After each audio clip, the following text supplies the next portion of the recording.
अस्सलाम वालेकुम everyone, this is me Akbar. Hopes आप सब लोग ठीक होंगे और मेरी वीडियोस आपको पसंद आ रही होंगी। आज ही हम लोग EDU 541 का लेसन 37 करने जा रहे हैं, जिसमें टॉपिक आपके पास है 227 to 232। टॉपिक 227 है पब्लिक एजुकेशन। सबसे पहले कॉन्सेप्ट समझते हैं। सोचें एक घर है, उस घर के बच्चों की जिम्मेदारी किसके पर है? तो आप लोग के फौरन से माइंड पे आएगा कि पेरेंट्स की है। अगर पेरेंट्स कहें कि अब हम अपनी जिम्मेदारी नहीं उठाएंगे, कोई और आकर हमारे बच्चों को संभाले, तो क्या ये ठीक होगा? तो आपका आंसर आएगा नहीं। बिल्कुल इसी तरह पाकिस्तान में पब्लिक एजुकेशन की असल जिम्मेदारी गवर्नमेंट की है, लेकिन गवर्नमेंट ने कई प्रोजेक्ट में इंटरनेशनल ऑर्गेनाइजेशंस पर ज़्यादा डिपेंड किया और प्राइवेटाइजेशन की वजह से अपनी रिस्पॉन्सिबिलिटी कम कर दी। गवर्नमेंट को पब्लिक एजुकेशन की रिस्पॉन्सिबिलिटी खुद लेनी चाहिए थी। यानी इस टॉपिक में इम्पोर्टेंट पॉइंट ये रखा गया था कि पब्लिक एजुकेशन की जिम्मेदारी खुद रखनी चाहिए गवर्नमेंट को। पब्लिक एजुकेशन की रिस्पॉन्सिबिलिटी गवर्नमेंट की है। कल्चर हेरिटेज, एग्जाम्पल के तौर पे अगर हम देखें तो इजी एग्जाम्पल आपके पास आती है कि सोचे एक बच्चा पाकिस्तान की हिस्ट्री ही नहीं जानता, ना अल्लामा इकबाल को जानता है, ना कायद आज़म को, ना अपने ट्रेडिशंस को। क्या उसकी नेशनल आइडेंटिटी स्ट्रॉन्ग होगी? बिल्कुल नहीं।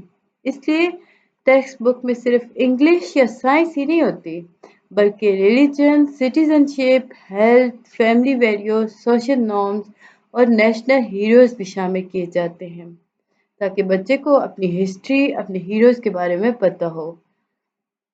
अपनी हिस्ट्री, रिलीजन, वैल्यू, ट्रेडिशन और नेशनल हीरोज की अगली जनरेशन तक पहुंचाना आपके सामने कल्चर हेरिटेज का काम है। टेक्स्ट बुक्स के अंदर इंक्लूड हेरिटेज जो कल्चर होता है, उसकी वजह क्या है कि वो डेवलप करता है नेशनल और कल्चर आइडेंटिटी। ये एमसीक्यूज था। एग्जाम ट्रिक आपको मैं यहाँ बता दूँ, कल्चर हेरिटेज जो है वो history plus religion plus value plus national heroes है। यानी आपको ये 4 वर्ड्स याद रखने होंगे और आपको कल्चर हेरिटेज याद रहेगा। नेक्स्ट टॉपिक है सेल्फ कॉन्सेप्ट। ये स्टूडेंट्स को कंफ्यूज लगता है, लाइक इसमें हम देखें तो बच्चा जो होता है वो समझ नहीं पा रहा था कि सेल्फ कॉन्सेप्ट है क्या। तो ये बहुत इजी होता है। सोचिए टीचर रोज एक स्टूडेंट से कहता है तुम इंटेलिजेंट हो, तुम फ्यूचर में सक्सेसफुल होगे। धीरे धीरे स्टूडेंट भी अपने बारे में पॉजिटिव सोचना शुरू कर देता है। इसको कहते हैं सेल्फ कॉन्सेप्ट। एडolescence में बच्चे अपना सेल्फ कॉन्सेप्ट और कल्चर आइडेंटिटी दोनों डेवलप करते हैं। पॉजिटिव फीडबैक और स्कूल नॉलेज जो है ये ऐसा प्रोसेस है जो कि मजबूत बनाता है आपके सेल्फ कॉन्सेप्ट को। सेल्फ कॉन्सेप्ट जो होता है वो इंसान अपने बारे में सोचता है। क्या सोचता है? एडolescence के ड्यूरिंग एडolescence सेल्फ कॉन्सेप्ट डेवलप होता है। ये आपके एमसीक्यूज भी था। नेशनल आइडेंटिटी, ये टॉपिक ऑलमोस्ट हर सेमेस्टर में पूछा जाता है। ये इम्पोर्टेंट टॉपिक था। सोचिए अगर कोई पूछे हु आर यू, तो जवाब दोगे आई एम पाकिस्तानी। ये तुम्हारी नेशनल आइडेंटिटी है। हैंडआउट कहता है कि फैमिली, पेरेंट्स, सोसाइटी, स्कूल और टेक्स्ट बुक्स मिलकर बच्चों में नेशनल और कल्चर आइडेंटिटी डेवलप करते हैं।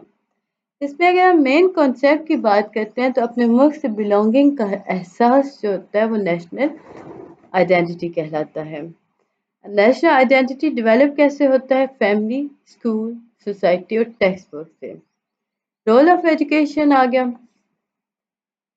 सिर्फ पढ़ना लिखना ही एजुकेशन नहीं होता। एजुकेशन ये भी हो लाइक हम देखें तो एजुकेशन हमें सिखाती है अच्छा सिटीजन कैसे बनना है, सोसाइटी में कैसे रहना है, अपनी कल्चर की रिस्पेक्ट कैसे करनी है, अपने मुल्क के लिए पॉजिटिव रोल कैसे अदा करना है। यानी एजुकेशन नॉलेज के साथ कैरेक्टर आइडेंटिटी भी बनाती है। एमसीक्यूज देखें तो एजुकेशन कॉन्सेप्ट या एजुकेशन डेवलप क्या करता है? Responsible citizen. नेक्स्ट आता है जी 232 child development and role of school. ये आपके हैंड आउट ही में से। आप लोग ये मत बोलिएगा कि मैम हैंड आउट में तो और है और हम तो और पढ़ रहे हैं। तो ये आपका सेम हैंड आउट ही में से निकाल के मैंने सेपरेट कर दिया ताकि आप आसानी से याद कर सको। इम्पोर्टेंट काफ़ी टॉपिक है जी। एक बच्चा रोज़ जंक फूड खाता है, एग्जाम्पल के तौर पे हम बात करते हैं, एक्सरसाइज नहीं करता, हर वक्त बीमार रहता है, तो क्या वो अच्छी स्टडी कर पाएगा? तो यही बात हैंडआउट ने कही कि बच्चे की जो हेल्थ होती है उसकी लर्निंग, पर्सनैलिटी डेवलपमेंट और एकेडमिक परफॉर्मेंस को डायरेक्टली अफेक्ट करती है। स्कूल की जिम्मेदारी है कि हेल्थ प्रमोटिंग हैबिट क्रिएट करे, जैसे आप कह सकते हो क्लीन ड्रिंकिंग वाटर हो गया, हाइजीन हो गया, एक्सरसाइज हो गई। बच्चे की डेवलपमेंट डिपेंड करती है जी हेल्थ स्टेटस पर। अब देखिए इसमें एग्जाम्पल, अच्छा एग्जाम ट्रिक आप देख लें, इस टॉपिक में सिर्फ एजुकेशन का नहीं लिखना बल्कि आपने हेल्थ, लर्निंग, पर्सनैलिटी डेवलपमेंट तीनों के बारे में लिखना है। स्कूल कंट्रीब्यूट किस तरह बच्चे की डेवलपमेंट में करता है, तो आप इसमें सारी चीज़ों के बारे में बात करोगे। लेसन 37 है आपके पास, 227 टू 32 के लाइक हम अब इसमें फाइनल रिव्यू देख रहे हैं। 22-27 के अंदर गवर्नमेंट जो है वो रिस्पॉन्सिबिलिटी लेती है पब्लिक एजुकेशन की। मेन पॉइंट क्या कहते हैं हम वो टॉपिक वाइज देखते जाएंगे। 228 culture heritage religion values national heroes history क्या है। 229 सेल्फ कॉन्सेप्ट क्या है, लाइक स्टूडेंट के अपने बारे में क्या सोच है, पॉजिटिव फीडबैक बहुत इंपॉर्टेंट होती है। 230 national identity family school society text book मिलकर डेवलप करते हैं। 231 एजुकेशन नॉलेज के साथ रिस्पॉन्सिबल सिटीजन भी बनाती है। 232 हेल्थी चाइल्ड लर्न करता है जी बेटर स्कूल हेल्थ और हाइजीन को प्रमोट करता है। लेसन 38 आपके पास आ गया, स्कूल हेल्थ। सबसे पहले कॉन्सेप्ट समझे। सोचे कि दो स्टूडेंट्स हैं, अली रोज हेल्थी ब्रेकफास्ट करता है, एक्सरसाइज करता है और टाइम पर सोता है। अहमद रोज जंक फूड खाता है, बीमार रहता है और क्लास में थका हुआ होता है। एग्जाम में किसके मार्क्स अच्छे आएंगे? तो अली के आएंगे। तो ये ऑब्जर्वेशन जो है ये बताती है कि प्लानर और एजुकेटर ने समझा कि स्टूडेंट की हेल्थ और लर्निंग का बहुत स्ट्रॉन्ग रिलेशनशिप है, इसलिए स्कूल में स्कूल हेल्थ प्रोग्राम इंट्रोड्यूस किए गए। अब इन प्रोग्राम्स की पर्पस क्या था? इलनेस को ट्रीट करना नहीं था, इसका पर्पस था हेल्दी स्टूडेंट होना, बेटर लर्निंग क्रिएट करना, बेटर फ्यूचर सिटीजन क्रिएट करना। अब स्कूल हेल्थ प्रोग्राम जो है वो बेस करता है strong relationship between health and learning. Student health important क्यों है? हेल्थी स्टूडेंट ज़्यादा अच्छा सीखते हैं और उनकी फिजिकल और मेंटल ग्रोथ भी बेटर होती है। याद रखो, हेल्थ जो है वो लर्निंग और जिसके बिहाफ पे गुड रिजल्ट आएगा। 234 रिस्पॉन्सिबिलिटी इन स्कूल हेल्थ, ये टॉपिक बहुत फेवरेट होता है जी। देखें स्कूल में एक स्टूडेंट बीमार है ना, सिर्फ डॉक्टर की रिस्पॉन्सिबिलिटी है नहीं ना, तो तीन लोगों की रिस्पॉन्सिबिलिटी होती है। टीचर की, हैंडआउट ने बताया, टीचर स्टूडेंट की हेल्थ ऑब्जर्व करे, अगर स्टूडेंट की लर्निंग वीक हो रही है तो हेल्थ के रीजन भी होते देखे ना। गवर्नमेंट की फैसिलिटीज प्रोवाइड करे, doctor nurses awareness health services, students की खुद की भी।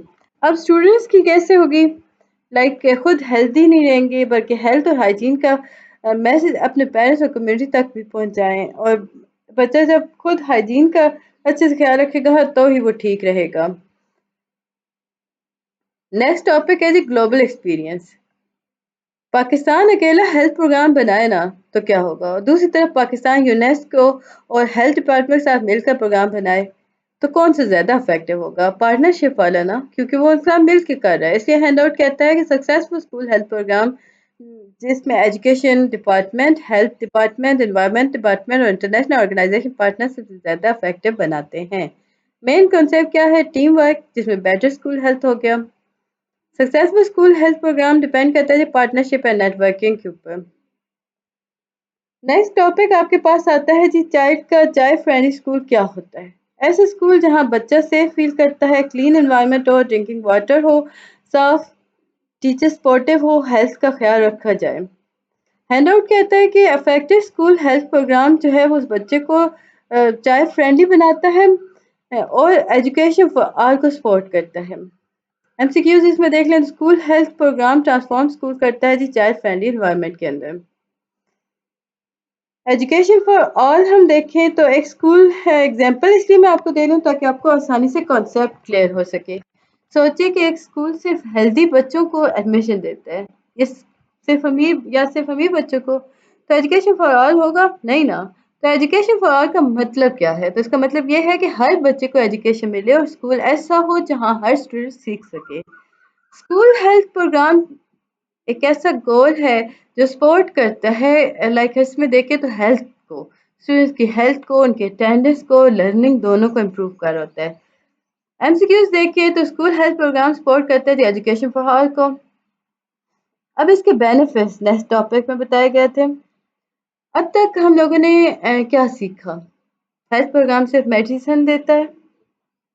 تو ہم نے دیکھا کہ ہیلتھ پروگرام صرف میڈیسن دینے کے کام نہیں آتا بلکہ اس کے بینیفٹس ہیں: better learning, better attendance, better healthy habit, better personality development, better community awareness. تو یہ فائدے صرف اسٹوڈنٹس کو نہیں ہوتے، پیرنٹس اور کمیونٹی کو بھی ہوتے ہیں. یہ جی لیسن 38 کا اوور آل کنکلوژن ہے. اس میں اگر ہم فائنل ریویژن دیکھیں نا تو ہیلتھ اور لرننگ کا ڈائریکٹ ریلیشن شپ ہوتا ہے، اور مجھے امید ہے کہ آپ کو پسند آ رہا ہوگا اور آپ لوگوں نے سبسکرائب کر دیا ہوگا. ٹیچر، گورنمنٹ، اسٹوڈنٹ سب کی رسپانسبلٹی ہوتی ہے. نیکسٹ ٹاپک کو کہا گیا کہ پارٹنرشپ، جو کہ ایجوکیشن، ہیلتھ، انوائرمنٹ اور یونیسکو سے پروگرام سکسیسفل ہوتے ہیں. اسکول ہیلتھ پروگرام اسکول کو چائلڈ فرینڈلی بناتے ہیں، healthy school education for all کو سپورٹ کرتے ہیں، اور school health programme learning, attendance اور کمیونٹی اویئرنیس امپروو کرتے ہیں. تو یہ تھا جی آج کا ہمارا لیکچر. امید ہے کہ آپ کو پسند اور سمجھ آیا ہوگا. ملتے ہیں نیکسٹ ویڈیو میں، تب تک کے لیے اللہ حافظ.